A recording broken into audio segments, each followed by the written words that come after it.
Chính xác.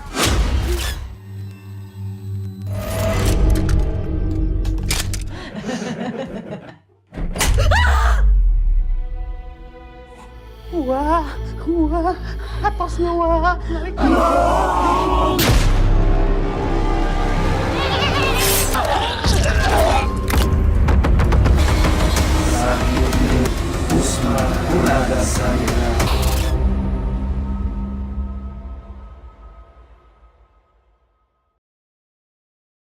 At the beginning of the movie, Professor Dr. Mulyanto Abdullah narrates some people say that belief in supernatural creatures is a manifestation of fear experienced by the community. He further adds, the belief in the existence of supernatural beings has long been rooted in our culture. In rural areas, we see this belief growing even stronger. It is then revealed that 2 years ago, a team made a documentary about the existence of supernatural creatures. Dr. Abdullah explains, to exist, humans must understand that no other creatures exist besides themselves. We are all physically visible, but that doesn't mean the supernatural doesn't exist. He adds, the point is, you can't say something is wrong just because it can't currently be proven. We are then introduced to Risa Saraswati, a well-known indigo in Indonesia, as the crew sets up for her interview. She introduces herself as a writer, band member, content creator, government employee, and emphasizes that she can see ghosts. Risa explains that she has encountered many ghosts. At first, she was afraid of them, but over time she began communicating with them and wrote stories about their lives. She adds, many people think I'm lying, but to me, their names and stories are very real. She continues, they don't care whether you believe in them or not. They only want to be heard, not to be believed. She then reveals that there is one entity that truly scared her. She says, I accidentally summoned it during a Jurnal Risa podcast on our YouTube channel. When the interviewer asks, what's its name? Risa responds, never say its name or it will get angry. It's best to forget and never speak its name again. Risa explains that nearly all of her family members have the ability to communicate with ghosts, which is why they created Jurnal Risa. The scene then shifts to Risa and her team arriving at a haunted location, where she informs them that this is where they will be conducting a ghost hunt. As the team begins filming, Risa explains that they will be searching outside Bandung, in the Subang area. However, she chooses not to disclose the exact location.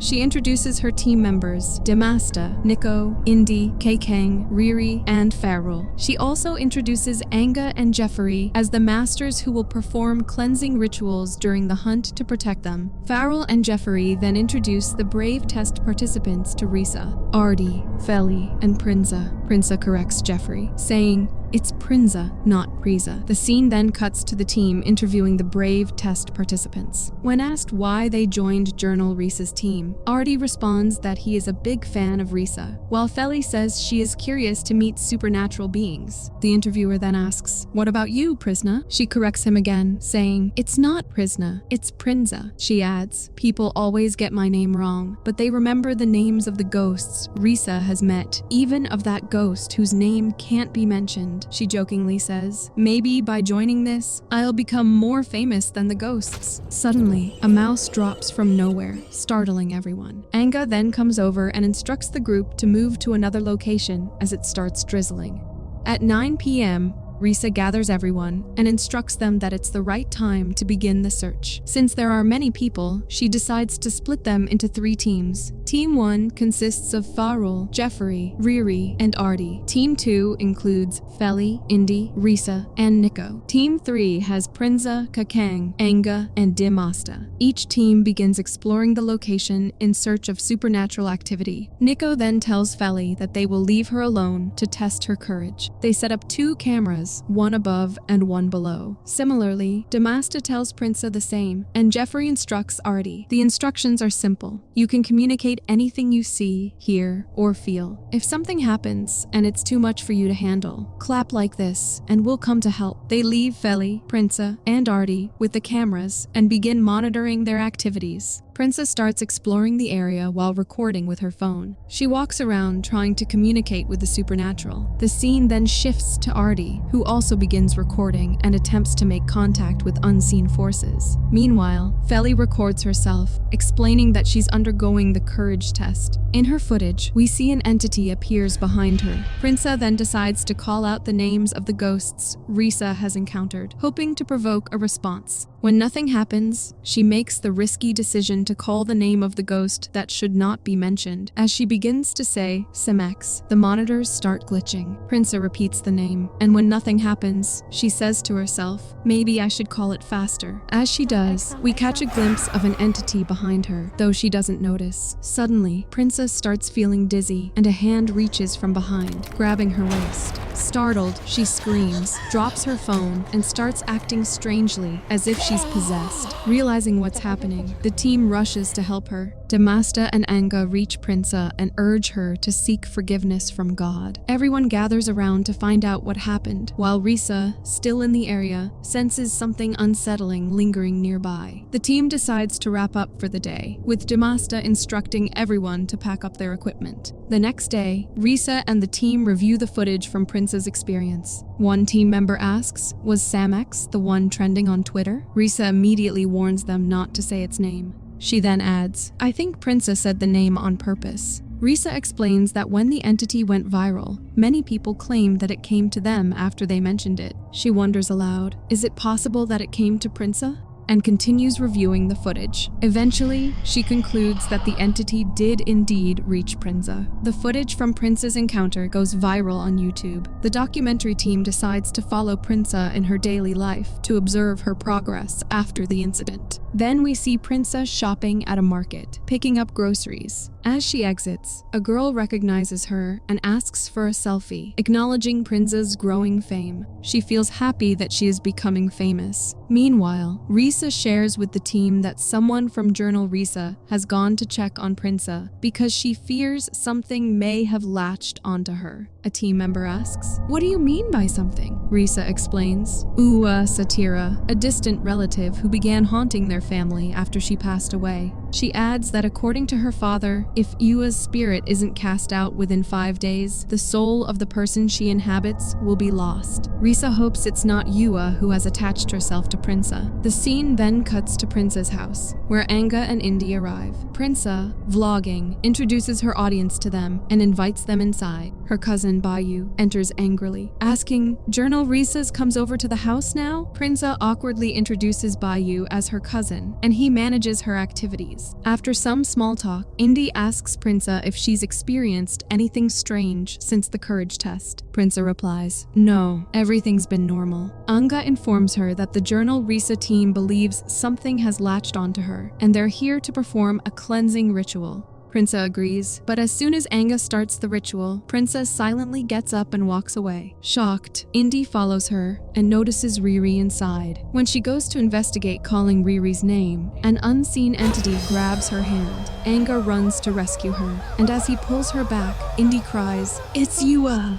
He brings her out and they both notice burn marks on Indy's hand. And just then, the door opens, revealing Prinsa sitting inside the room. Indy tells that the entity was Yua, who can take the form of familiar people. In this case, Yua appeared as Riri. Scene then cuts to Prinsa's house, where the team is setting up the cameras and spends the night in the living room. At 2:04 a.m., a bulb flickers. A door opens, and a figure covered in white cloth emerges. On noticing all this, documentary team crew gets up and starts recording. They see someone coming out. The entity goes towards the window, turns, and stops. It then stretches its arms and sits down, revealing 2 people inside the cover. When a crew member goes near and removes the cloth, he gets frightened to find nothing. Suddenly, Prinsa appears, asking, what are you doing? Anga questions Prinsa what's going on. Prinsa retreats to her room and locks the door. The next day, Prinsa vlogs, sharing that she's been invited to a podcast. She expresses her nerves but is excited. Prinsa reaches the location with Bayu and sits on her spot. The scene shifts to Prinsa's house.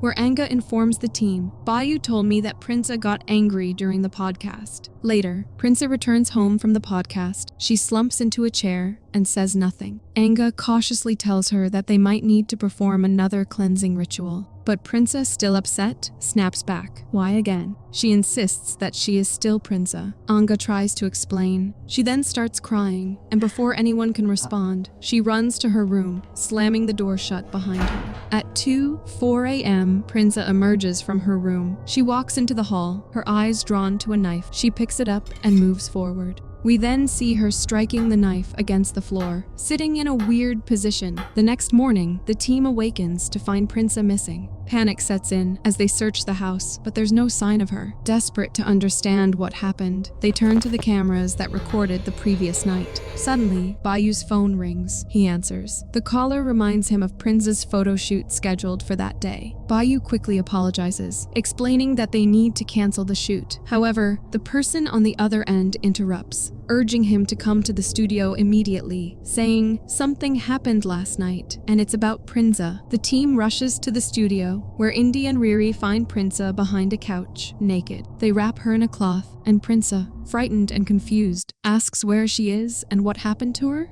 Meanwhile, Risa watches footage of Prinza from the studio. Then she looks at the footage from Prinza's house. The guy asks Risa, "What do you think? Is she possessed by Grandma Uwa Satira or Samex?" Risa then goes inside, opens the drawer, and takes out a photograph. She explains that Uwa Satira was a distant relative who was her grandmother's best friend. Uwa lived far from religion and rejected her grandmother's gift of prayer clothing. After Uwa's death, her spirit started haunting the family. Her father and grandfather tried to tie Uwa's spirit with the help of someone from their village. Since then, her name changed to Samex. Risa then notices her son outside in a swing and asks him to play safely. Just then, Risa's husband comes from upstairs with their son. Seeing this, Risa gets shocked and immediately checks outside. Her husband asks what happened. She replies nothing and asks him to not discuss this further. Later that night, Risa's husband starts recording a video, explaining that the documentary team asked him to. He asks about the incident that afternoon, and Risa admits something is wrong. As she continues scratching her hand, her husband asks about it. Suddenly, they realize their son is missing. They check the monitor and find him sleeping in his room. They rush to his room, and we see a ghost sitting on the bedside furniture, which vanishes before they enter the room. They discover their son has a high fever and immediately take him to the hospital. Risa's husband reassures her that their son is now fine, and his fever is also under control. Risa's family members come rushing into the room. Risa, crying and tensed, turns to Anga and says, "We need to meet and talk to our father." Anga tries to calm her by saying that he'll take care of this and asks her to focus on Ari for now. Meanwhile, Anga meets with their father and informs him that they accidentally mentioned Uwa's name. Furious, their father scolds them for being careless, reminding them of the consequences. They kept on doing the cleansing ritual on Prinza, and the process was recorded and monitored. We then see Prinza recording herself, exhausted and on edge. She says it's day 3, and she feels exhausted. Then Indy enters Prinza's room, and Prinza, seeking reassurance, asks, "Aren't you scared?" Indy, trying to comfort her, replies, "I am, but we have others here. We're safe." She then asks Indy, "Do you have a best friend?" Indy smiles, telling her that Nico is her older brother and her best friend. She adds that everyone on the Jurnal Risa team is her good friend. She then asks Prinza, "What about you?" Prinza, with a distant look in her eyes, says, "I had one a long time ago. There were 4 of us. 2 left for the city with their parents. The 2 were left." Her tone darkens as she continues. "One killed herself, and the other she died without ever praying." Then, in a sudden shift, Prinza starts laughing maniacally. Indy, now visibly frightened, backs away. Prinza's face changes, and she gets up, walking towards Indy. Her voice takes on a sinister tone as she asks, "Why do you call her auntie and not Samex?" At that moment, the lights go out. Indy, terrified, begins to cry and fumbles for her phone to use the flashlight. As she frantically searches the room, Prinza seems to have disappeared. Suddenly, Prinza appears and moves towards her, trying to strangle her. Indy manages to push Prinza aside and tries to run out of the room, but finds the room door locked. While trying to open the door, she again looks back, and gets terrified to see that Prinza is not there. Indy scans the room with the flashlight again. We see Prinza behind her, climbing up the wall. Prinza then suddenly jumps on the bed, crawls a little, and disappears. Frightened by the sight, Indy looks around, but out of nowhere, Prinza rushes at her, pushing her violently. Just then, Indy's team members burst into the room. They ask, "Where's Prinza?" Indy, still trembling, warns them, "It's Yua. She's here." The team begins searching for Prinza. Suddenly, she appears sitting on the bed, eerily counting 100 bodies, 200 bodies, 300 bodies. The team rush to restrain her. They try to wake her from the possession, but Prinza remains locked in Ua's control. The situation escalates when we see Risa's father arrives at Prinza's house. Armed with holy water, he begins purifying the space, sprinkling it throughout the house.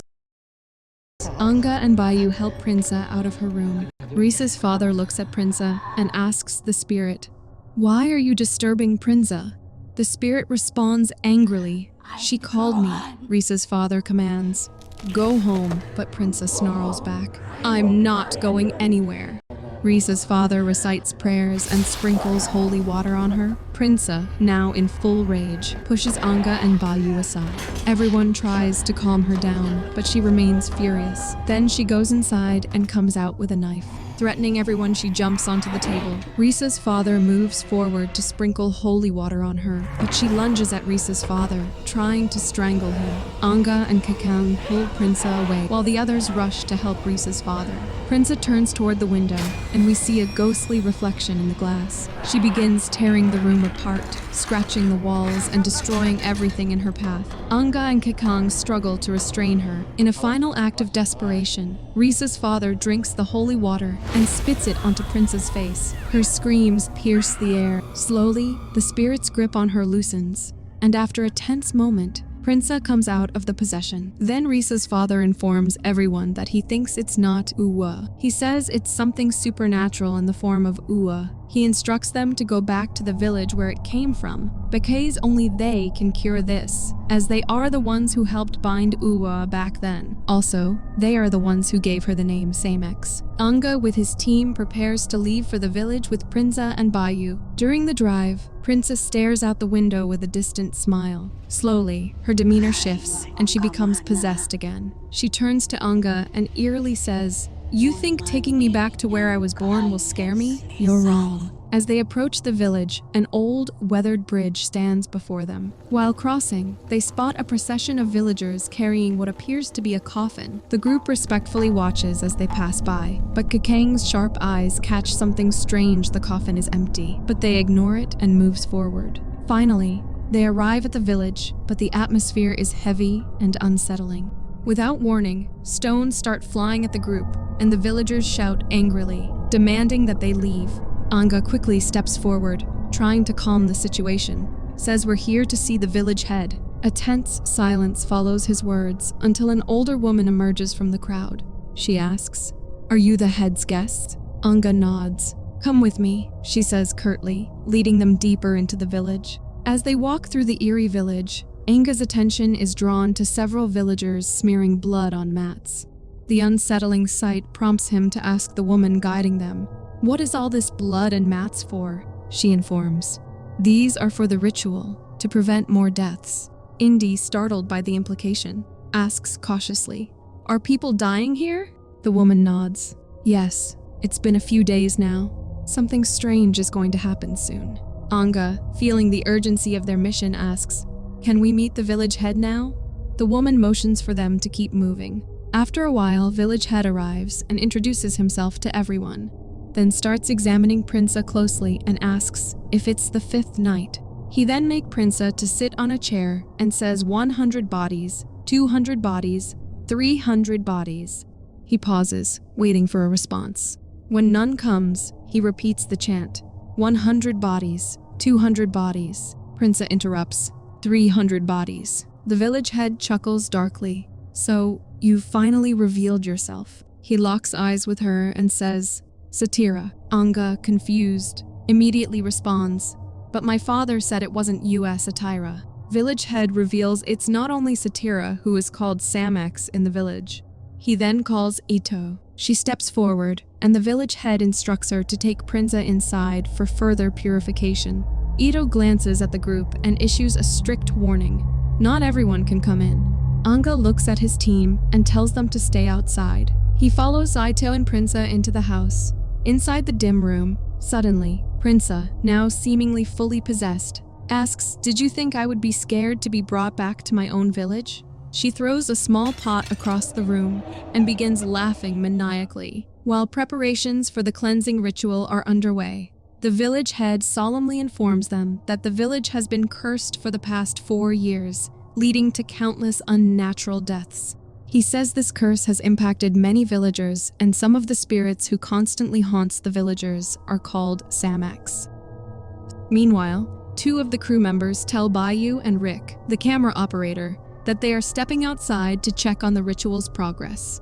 As they leave, Bayou stays close to Prinza. She looks visibly distressed. In an attempt to help, Bayou commands the entity he believes is Yua, "Stop disturbing Prinza." Prinza's expression changes. She says, "It's me, Prinza." She begins to cry and pleads, "I want to go home." Bayou hugs her tightly. He says, "After you're better, I'll take you home.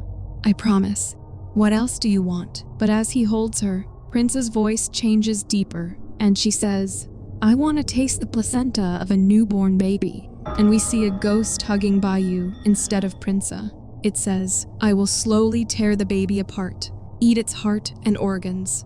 At that very moment, a bulb overhead explodes, plunging the room into darkness. In the chaos, Rick quickly switches on his camera light, but Prinza is gone. Bayou frantically calls out her name, searching the room. He looks around in desperation, but she's nowhere to be found. Suddenly, Rick encounters a ghost. They enter the dimly lit space and begin exploring the eerie surroundings, looking for any sign of Prinza. Suddenly, they find themselves in a strange, disorienting place. Uneasy, Bayou tells Rick, "We should go back." But they find out that the door is locked and they are stuck.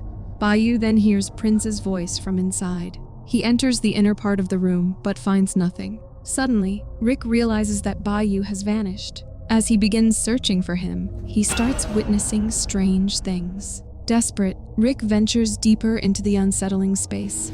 His pulse quickens when he suddenly encounters a ghostly woman sitting in front of him. Terrified, Rick spins around and runs away, but finds no way out. Suddenly, the woman comes in front of him. In his panic, he runs blindly through the maze-like house until, by some miracle, he finds Bayou. He tells Bayou that they are back in the house. Rick advises Bayou to move out from the front door. Suddenly, the door opens on its own, but just as he reaches it, the door slams shut, trapping his fingers between the door. Bayou lets out a scream, but the door won't budge. He again pulls back his hand, and this time his fingers tears apart. The scene shifts outside, where a woman comes running frantically toward the village head, claiming that Prinza has kidnapped her child. Suddenly, Bayou and Rick stumble in from behind. Prinza is missing. Bayou cries out. Bayou also mutters to Anga that it was same ex. Ito, seeing the urgency, steps forward and instructs Anga and Nico to search for Prinza immediately before she reaches the rice fields. She urges, "We have to find her along the way." She then leads them, along with other villagers. After a while, Nico hears the faint cry of a baby and points into the distance. Everyone rushes forward. In the dim light, they spot Prinza. Indy runs ahead and manages to take the child from Prinza's grasp, but Prinza lunges forward, trying to bite at the baby. Bayou and a group of villagers quickly intervene. Ito, realizing the danger, commands the villagers to tie Prinza's hands and cover her with a cloth. Villagers manage to bind her tightly. As they lift her off the ground, the scene cuts abruptly. The next scene begins with the start of the ritual to cleanse Prinza. Ito walks forward, carrying a container of water. She asks Indy to help her stand. Prinza's body trembles as it pours the water over her, but Prinza starts smashing her head repeatedly against the wooden structure in front of her. Indy rushes to stop her, holding her back from hurting herself further. Ito orders to wrap her in the mat. The villagers quickly tie Prinza in a large mat, One of the men from the village turns to the documentary crew and warns them, "Stay inside. No matter what happens, do not come out." As the ritual begins, the atmosphere in the village turns even more tense. We see villagers rushing inside their homes. Prinsa, now bound and surrounded by the villagers, is brought to the ritual site. The village head begins to explain the nature of the ritual. This ritual cannot simply bind the supernatural spirit. It's about transferring the entity from one body to another. We've planned to transfer it to an animal, but it's the entity who decides whether it's the human who dies or the animal. Then it steps forward, holding a broom-like object. She begins to hit Prinsa with it. The village head, reciting prayers, commands the entity to leave Prinsa's body. The entity speaks through Prinsa. "Why should I leave? You are not welcome here. You must go back to your world," the village head says firmly, but the entity refuses again with eerie laughter. At that moment, a man comes forward and cuts off some of Prinsa's hair. The village head intensifies his chants, demanding the entity's departure. But instead of submitting, Prinsa's body convulses violently, and she screams in agony. The villagers sitting nearby begin to vomit, as if the dark energy is spreading. Prinsa's body starts shaking violently. A man approaches to assist her, but Prinsa grabs him by his crotch. Village head instructs the villagers to bring her back and make her stand. They follow his instructions. Then an old man brings forth a goat. Itu approaches the spirit once more and says, "Long ago, you were born here, but this is no longer your place. You must return to where you belong." Then Ida orders the man to slaughter the goat. Blood gushes from its severed head, and in a shocking display, Ita forces Prinsa to drink the blood directly from the goat's lifeless head. Bayu watches in horror, says this isn't right. For a brief moment, Prinsa seems to return to normal. Confused, she asks, "Where am I?" She calls out for Bayu, pleading, "I want to go home." However, Prinsa gets possessed again. Ida steps forward once more, pouring the goat's blood over Prinsa's head. Meanwhile, Anga, Indi, Nico, and Bayu can no longer stand by and watch. They rush out from the cage, but a man steps in to stop them. As Prinsa laughs maniacally, a woman emerges from one of the nearby houses. Another woman tries to hold her back, but the village head gestures for her to return inside. The woman, who is looking possessed, says that she wants to eat. Then she asks everyone if they have a newborn baby, then asks, may she eat it? But before anyone can react, something seems to seize her body. She suddenly runs to the other side, climbs up a nearby house, and then, without warning, leaps from the roof. The villagers scream and rush to save her. The village head shouts, "The elders of the universe have made their choice." He commands the villagers to quickly move the woman, Nettie, away from the scene. They place her on a stretcher and lay her next to Prinsa. The village head addresses the entity again and declares this body is not yours, and your place is in the grave. Suddenly, the entire scene shifts. Dan panics. What's happening? Where has everyone gone all of a sudden? He instructs the cameraman to start shooting, desperate to capture whatever is happening on film. The team becomes terrified as they realize they are completely alone.